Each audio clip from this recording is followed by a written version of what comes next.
10 amalan utama di bulan Ramadan. Pertama, melakukan ibadah puasa. Rasulullah SAW bersabda yang artinya, barang siapa yang berpuasa Ramadan dengan penuh keimanan dan mengharapkan pahala, maka akan diampuni dosanya yang telah lalu.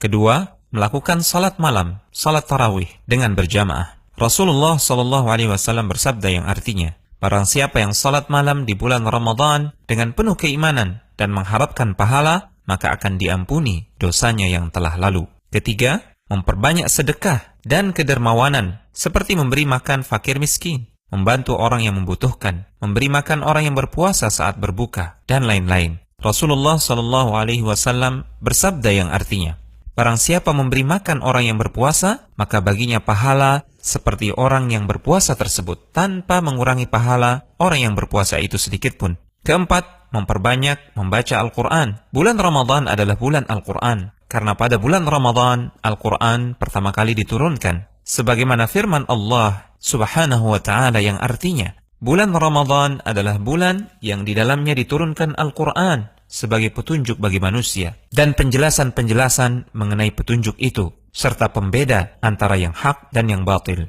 Kelima, melaksanakan ibadah umrah. Rasulullah SAW bersabda yang artinya, umrah pada bulan Ramadan sama pahalanya seperti melakukan haji. Keenam, melakukan i'tikaf di masjid. Dari Aisyah radhiyallahu taala anha, beliau mengisahkan, sesungguhnya Rasulullah SAW melakukan i'tikaf di 10 hari terakhir Ramadan hingga Allah Subhanahu wa taala mewafatkan beliau. Kemudian para istri beliau sepeninggal beliau juga melakukan i'tikaf.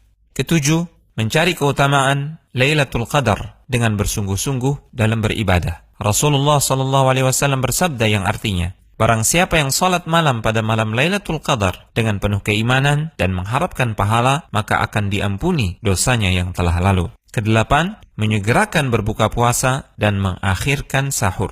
Rasulullah SAW bersabda yang artinya, senantiasa manusia dalam keadaan baik selama mereka menyegerakan berbuka. Rasulullah SAW juga bersabda, lakukanlah santap sahur, karena dalam santap sahur terdapat keberkahan. 9. Memperbanyak zikir, doa, dan istighfar. Rasulullah SAW bersabda yang artinya, sesungguhnya orang yang berpuasa ketika ia berbuka, doanya tidak akan ditolak. 10. Membayar zakat fitrah. Dari Ibnu Abbas radhiyallahu ta'ala anhuma, beliau berkata, Rasulullah SAW mewajibkan zakat fitrah untuk mensucikan orang-orang yang berpuasa dari kesia-siaan dan kata-kata yang keji, dan juga untuk memberi makan fakir miskin. Barang siapa yang menunaikannya sebelum salat hari raya, maka zakatnya diterima, dan barang siapa yang menunaikannya setelah salat, maka itu hanyalah sedekah di antara sedekah biasa. Al-Hujjah.com